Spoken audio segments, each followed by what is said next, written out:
All right, so it looks like we're live here. So what's up, everybody? It's the Brownwater Banter podcast. I am Jared Seymour, coming to you live through the internet here with Mayor Shea Dobson, the mayor of Ocean Springs. So good morning, Mayor. How are you doing today? Good morning, morning. I'm doing well. I got my coffee, so I should Yep, be able to get through the evening, or through the morning, I should say. that's right. So first off, thanks for jumping on here today and speaking with me. Couple topics I'd like to go over, like to talk to you about. The last time you were on the show, I looked back earlier before we started recording. It was, I think, March the 29th. So back in March, years and years ago, it seems like, right? It's only been barely 2 months, but we were Yeah. kind of right at the beginning, maybe, a little bit past the beginning of the quarantine and everything going on with COVID-19. I think the city had just started to shut some stuff down. And we talked a little bit about that. Um, as of the recording of this episode, it's actually May the 25th. It's Memorial Day.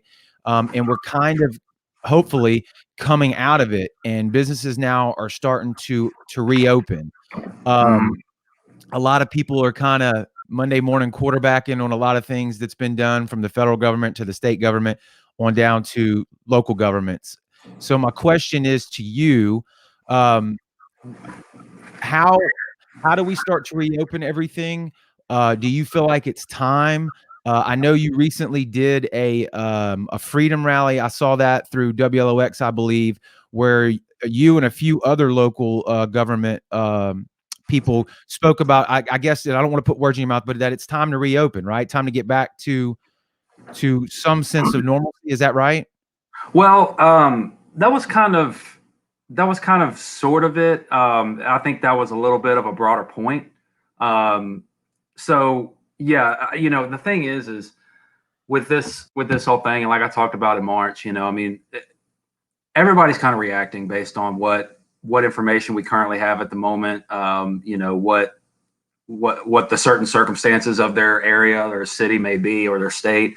And one thing that I so yeah, we did that freedom rally, and really the freedom rally was less about saying that the it wasn't really about the coronavirus being not being deadly or not taking it serious or anything like that. Yeah, I mean, we have to take it serious, and we have to take precautions and make sure that we're doing our due diligence. But the main point of the rally was about just making sure that under times of duress, under times of unrest, under times of emergencies and things like that, that I think the history is really crystal clear that governments use these type of instances, or just at times of uncertainty, to really kind of push their just really overreach and really kind of push narratives and really try push agendas, I should say.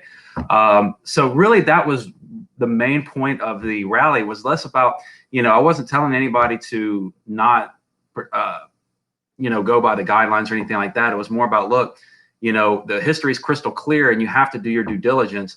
Like I mentioned during the rally in Hawaii, I'd read about where there was some officials debating on using GPS technology, basically house arrest technology, to track people who have never been even accused of a crime, who have never been tested positive with the virus or anything like that. So, I highlighted the Patriot Act. The Patriot Act, in my opinion, is completely unpatriotic. It's one of the biggest oxymorons pieces of legislation I've ever seen.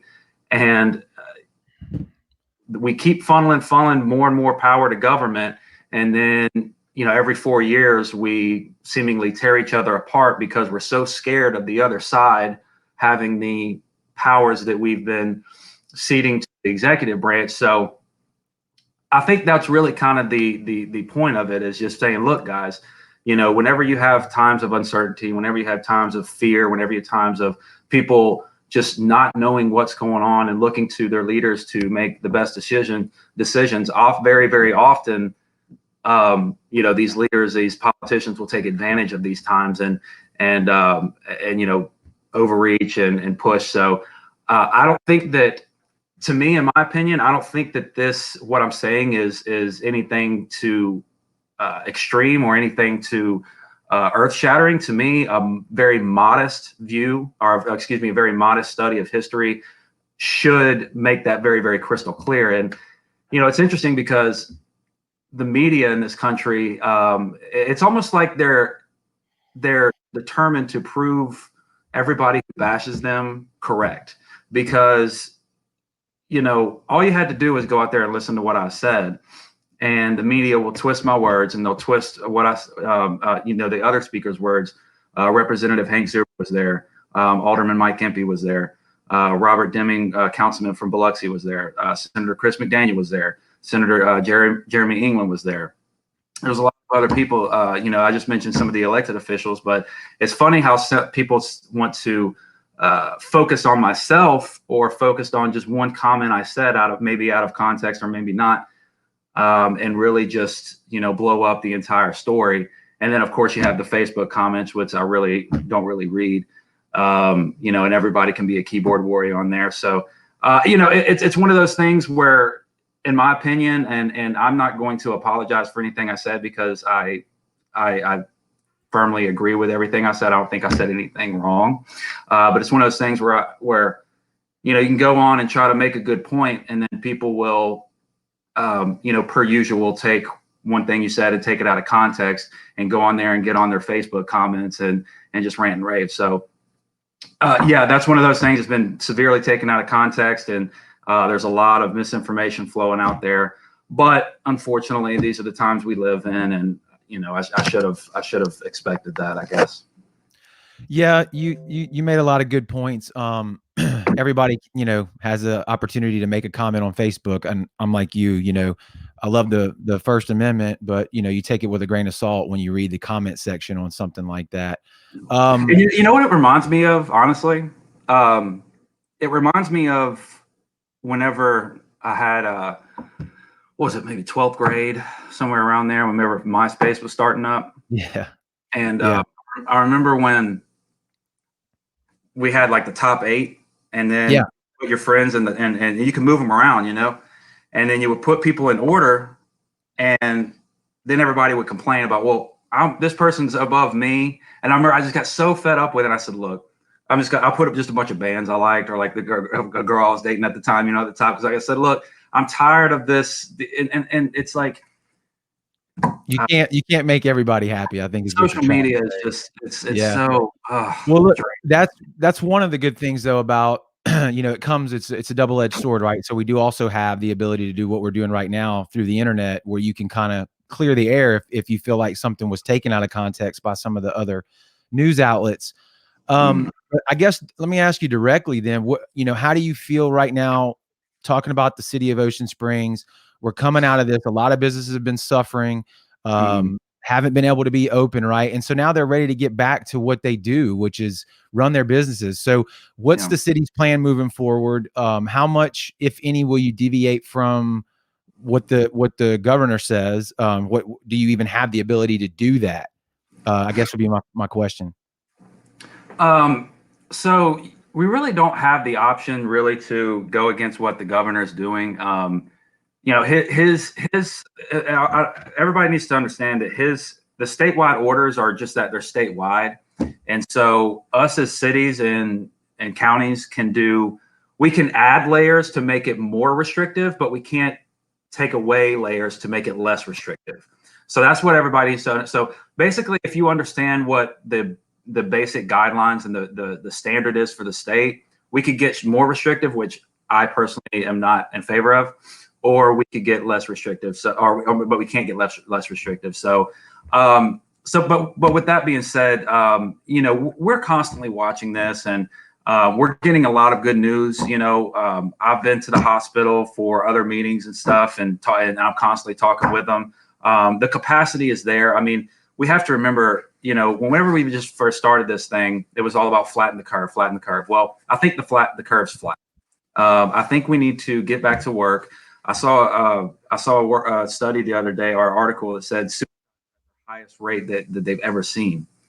So, as far as in Ocean Springs, we're going to do the best we can to, inform everybody, make sure everybody is understanding of what's expected of them. do their due diligence, make sure they have the amount of resources they need, make sure they have access to all the information they need, make sure that we're staying up to date with them. But I can't loosen up those restrictions from the governor, unfortunately. And look, I think Governor Reeves is doing a good job. I think he's doing a stand-up job. I mean, this is nobody wants to be an elected official right now. I mean, to be frankly honest with you, and especially us local officials have the ability to basically punt and say, well, the governor's doing this, and at some point the governor has to, he has to be the one to make some decisions that have to be made. So I think overall he's doing a good job. I think he's doing the best with what he can, but I don't agree with everything he's doing, but you're never going to agree with everything somebody's doing. So do it the best we can in Ocean Springs, and try to have as much commerce as possible, I guess, long story short. Agreed. You're right. Nobody wants to be an elected official right now. And I think, like you said, you're not going to make everybody happy. And to your first point, when you mentioned the Patriot Act and freedoms and stuff like that, I think this even goes, to me, it proves that, freedom is kind of it's too hard to delegate what's right and what's wrong. You have to kind of let people do that. Understand that, COVID-19 was a very different situation, one that we haven't really faced before. So I'm sure a lot of learning is going on from local officials all the way up to the federal government as to how to handle this, whether it's an uptick in October or, God forbid, another, a different virus. But bringing it back, I guess, to Ocean Springs again, there was like as we said, everybody's starting to kind of try to reopen and get back to some sense of normalcy, right? And there was an event Saturday, I believe, a crawfish cook-off that was held on Government Street. I went last year. I didn't make it this year. Saw some pictures online. It's a great event. It's a fun time. A lot of people, competing to see who can cook the best crawfish, right? It doesn't get any more Gulf Coast than that. But one of the things that happened there was they allowed the event to take place, which I firmly was glad to see, but they didn't let the band, the Tall Boys that was scheduled to play, they didn't allow them to play, which kind of seems counterintuitive. If you're going to allow the people to gather, I don't, really understand why the music aspect of it would change anything. So my question to you, I guess, is, was that a decision that was made at the local level, or is that following some type of, ordinance or law that was put in place by Governor Reeves, or mandate, or however you want to call it? Was that his call, or were you aware of that? Like, what's your stance on that little one event there? Yeah. So I've been talking with the organizers of that event for, a couple of weeks leading up to it. And basically the gist of it is the fresh market has been going on in Ocean Springs. And really, I told him, I said, look, to me, this is similar to a fresh market. Now, obviously, it's fish versus vegetables, and that comes with a bit of I don't know. Fresh market is, I guess, a little more toned down, and crawfish cook-off. I understand what they are, but I said, look, this is basically, you're in a parking lot, you have booths, you're handling food. I said, we need to structure this basically how we would, and use the same type of preparations how we would with a fresh market. And so, I talked with them about that. Now, was it handled or was it done perfectly? I'm not going to know. Nothing ever is done perfectly, but I let them know what guidelines were expected of them, and part of that guidelines was the state, and that is a statewide order by Governor Reeves that we can't have any live music. And so I told them that, and they asked why, and but everybody's been asking why. I've had a lot of different restaurants and stuff, and I said, look, I don't agree with it. I think we should be able to have live music, but I said, that's a statewide order. I can't authorize you. I can't tell you that you can do live music when you can't. And yeah, some of the other restaurants and bars and such, because downtown Ocean Springs, I don't really have to tell anybody who lives on the coast. Downtown Ocean Springs is where you come to enjoy yourself, get a drink, go shopping, and hear some live music. So it sucks, quite frankly, that we can't have live music, but we're trying to do right by what we're supposed to do, and So Yeah, I agree. You know, and a lot of people, a lot of musicians down here, you know, they rely on that income from playing out. They rely on the mental health aspect of it, yeah. from being able to go out there and play. And I know a lot of them are having trouble struggling to get assistance, you know, whether or not they were actually LLC'd as a band and all this kind of thing. So a lot of those guys are struggling out there, and I know they're looking. We all are looking to get back to what's normal. So, what? Well, like you said, like just to kind of build off that, I mean, musicians and painters and all kinds of performance, like this is all art, Right. and I think we have to realize that, like you said, it's the mental health and art, and I'm very left brain myself, but I appreciate the right brain, and the arts and creativity is what makes the world beautiful. So Ocean Springs is definitely known for that, and yeah, we're definitely missing our art and our live music and all that. That's for sure. I want to say one thing too. If you're watching this and you got a question, drop it in the comments below, and we can see them, and we can definitely ask Mayor Dobson here, see if he can answer it for you.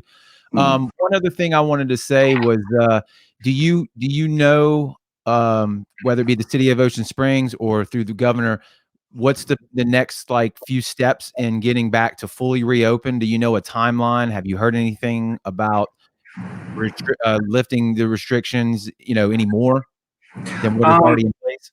yeah, I mean, I've heard a lot of different talks and a lot of different timelines and perspectives on when we can open back up more, more permanently and at a more normal, I guess you could say, base. But and the thing is every time I get optimistic, it seems like my optimism just gets shut down. And that's not to say that we haven't, had a lot of good, but every time I talk about a timeline or something, it seems to get shot down. But with that being said, I would guess that, we're almost to June. I would guess by at least July that we would have, we will be back to, some events and some normalcy of letting people have, some crowds and such, if you will. I don't know. It's hard to say, but I think they're really just making sure that that we have guidelines that we're prepared for the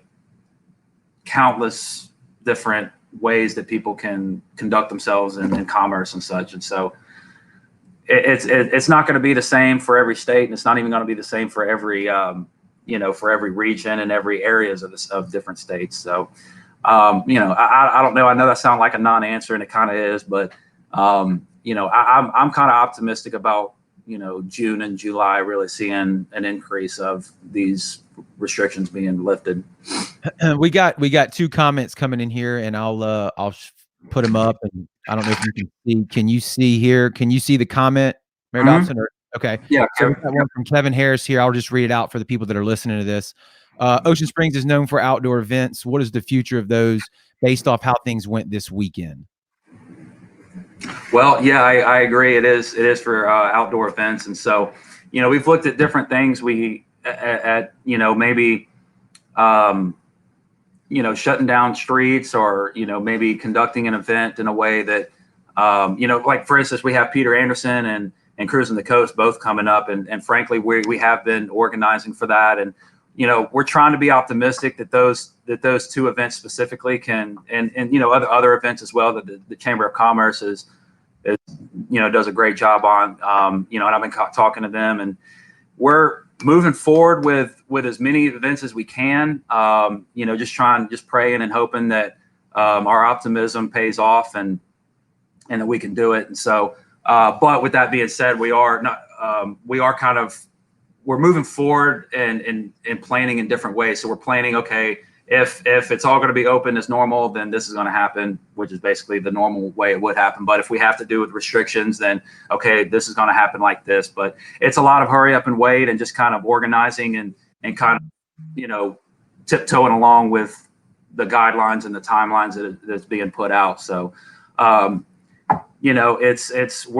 I feel good about it that we're going to be able to open and have some of these events back up pretty soon. How that will materialize, I'm not certain, but I'm pretty optimistic about it. And I think that's another one of the ones that, like you mentioned before, that you also have to abide by the governor's mandates, right? I mean, Right. you have more power to put more restrictions, not necessarily less, is That's kind of right. the takeaway. We got one more comment in here. This one here is from James Gillies. He said, I just read that churches will be allowed solo performers to take the place of choirs. So why can't restaurants? I agree. That's just the simple and short answer there, I James. agree. We You know, agree. yeah. I mean, I think that churches, you gotta. I think there's you have to um, let people be able to worship and make the best decisions for them and their spiritual and mental well-being, I guess. And I would also like we mentioned just a minute ago, I'd also add that music and art is part of that realm. And so I would argue that if we could have if we can conduct churches and that type of thing, then we should be able to have at least a piano player or at least a solo guitar artist at a the restaurant or something. I don't see why there's a problem with that, but I'm not. Yeah. And again, correct me if I'm wrong, but that's another one that falls back on the governor's mandate. And not to throw off on him, that's not what I mean by that. It's just, I think would you agree that it would be hard to write out every single place that can or can't or how they can when it comes to music? So I think they just say, hey, no live music, period, right now, because I'm assuming in their mind they're thinking of a bar slam packed with a full band and that kind of thing, without realizing that, like James is saying, well, you could ease it in such a way where you have a solo performer like he is playing at a restaurant right now. So, and there's two takeaways from this that I want everybody to understand, as far as, because I understand everybody is kind of upset and doesn't understand why it's going on. Now, I don't agree with it, but there's two main points of the logic, and one is well, actually, there's one main point and another point that I'd make to make. The governor's logic is that basically, from my understanding, his logic is basically that music is basically encouraging live events. You're basically saying, okay, music is here. You're inviting people in, and so you're kind of and trying to create a larger crowd than what may not be there. And also because I grew up with a cop's kid. My mom was in law enforcement, retired in law enforcement. I've been around the police department and law enforcement all my life, and I do know that black and white is always easier to police and easier to govern. And once you start, again, I'm not saying I agree with it, the restrictions, but once you start adding a lot of, well, you can't do this, but in case of this and this, and if you do a lot of gray areas, and so that may have something to do with it, as far as his advisors or a particular agency or law enforcement saying, look, it's going to be too hard for us to be able to differentiate and to be able to go into a restaurant and say, well, based on the makeup of this band, and it's just, that's right. Black and white is always easier to police. That's right. We got another comment that came in that was asking pretty much the same thing. A couple of guys playing outdoors versus in the wide open versus, allowing churches to have people playing. So I think we've kind of touched on that. I have another one here.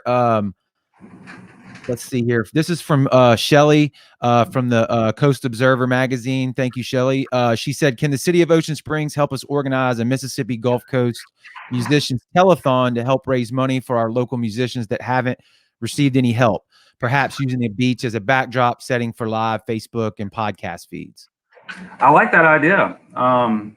Yeah, I mean, I'm definitely open for it. I don't, I think the devil's in the details, but if you want to give me a call tomorrow or email me at sdobson@oceansprings-ms.gov. Always got to make sure I remember that. But yeah, if you want to contact me, or maybe just text Jared and we can link up after this. I'd be definitely willing to help out in any way I can.